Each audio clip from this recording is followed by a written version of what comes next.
Assalamualaikum warahmatullahi wabarakatuh.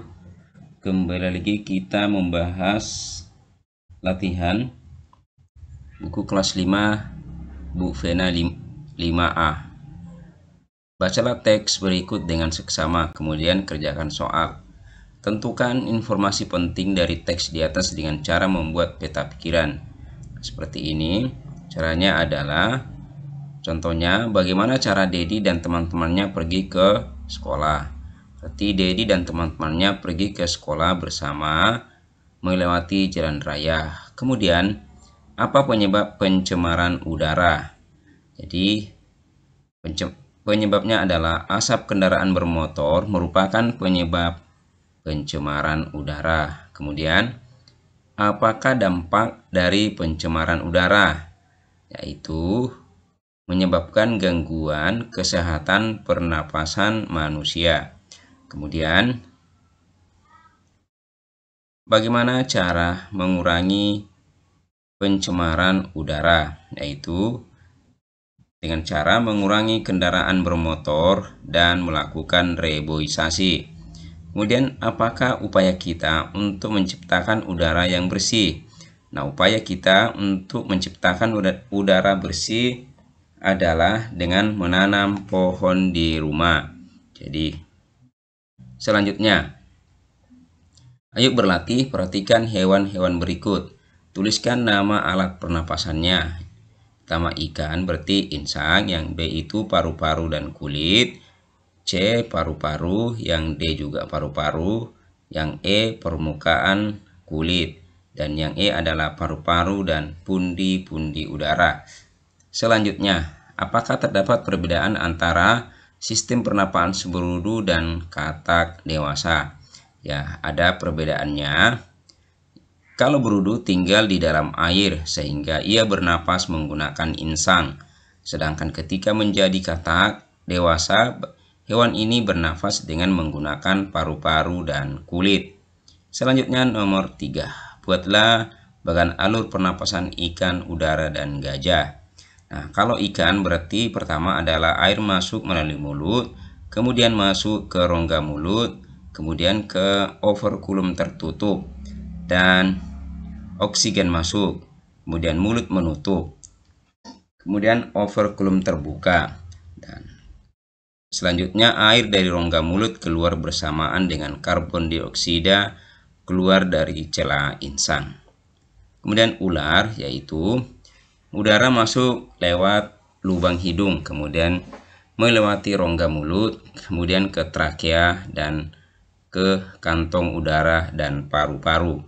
Sedangkan gajah yaitu pertama ke hidung, baru faring, laring, trakea, bronkus, bronkiolus, dan alveolus. Selanjutnya, pendampingan pembelajaran 2. Nah, ini bagian-bagian pernapasan dan fungsinya. Nah, ini contoh. Nah, nama yang pertama itu hidung, kedua trakea, ketiga faring, keempat laring, dan kelima bronkiolus. Nah, kita akan bahas satu-satu. Nomor 1, hidung. Fungsinya adalah tempat keluar dan masuknya udara saat bernapas. Kemudian fungsi berikutnya itu menyaring debu atau kotoran yang berasal dari udara. Kemudian penyesuaian suhu dan kelembaban udara. Kemudian yang trakea atau batang tenggorokan.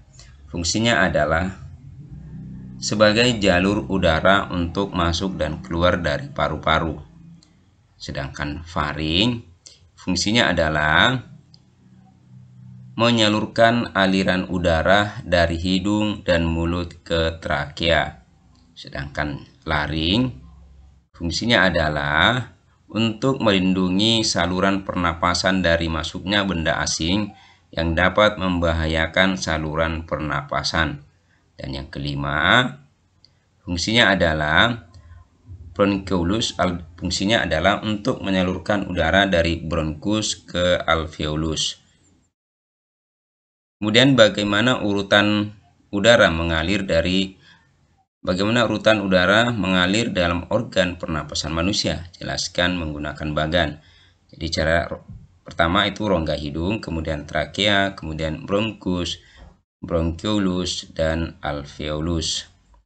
Nah, apa yang terjadi pada udara saat berada di dalam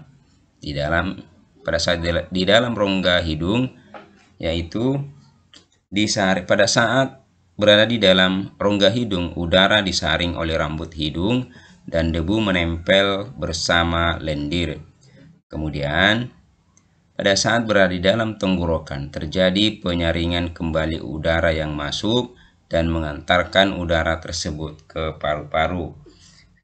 Kemudian pada saat berada di dalam paru-paru, terjadi pertukaran oksigen dan karbon dioksida. Nah, ini adalah cara membuat kalimat tanya dengan berpatokan kepada teks yang ada di halaman sebelumnya, yaitu contohnya di mana kata tanya di mana letak paru-paru manusia. Letaknya adalah di dalam rongga dada. Nah, yang kedua, apa? Kalimat tanyanya, apa fungsi trakea? Fungsinya adalah sebagai jalur udara untuk masuk dan keluar dari paru-paru. Kapan? Kalimat tanya adalah, kapan udara pernapasan yang masuk ke dalam tubuh disaring? Berarti saat berada di rongga hidung. Kata tanya di mana? Kalimat tanyanya adalah di mana letak alveolus? Berarti letaknya berada di dalam paru-paru. Nah, kemudian apa yang kamu ketahui tentang tangga nada diatonis? Tangga nada diatonis adalah tangga nada yang mempunyai 7 nada berbeda dalam satu oktav. Kemudian, nah ini adalah contoh diatonis mayor.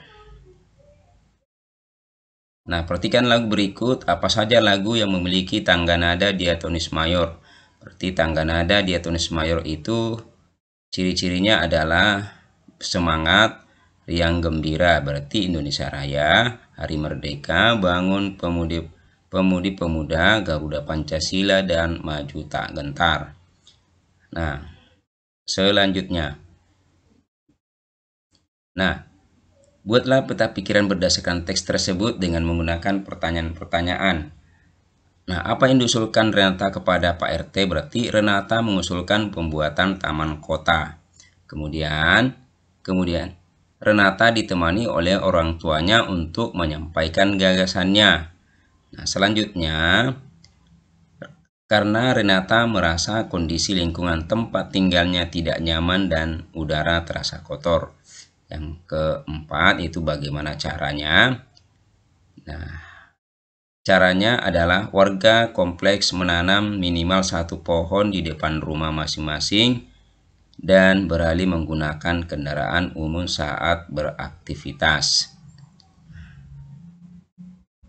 Perhatikan gambar berikut. Nah, apa hak Pak Budi sebagai warga masyarakat?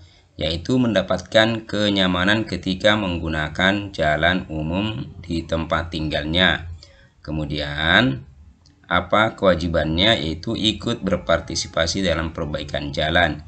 Nah, kemudian ketiga, bentuk tanggung jawabnya adalah ikut berpartisipasi dalam perbaikan jalan sampai selesai.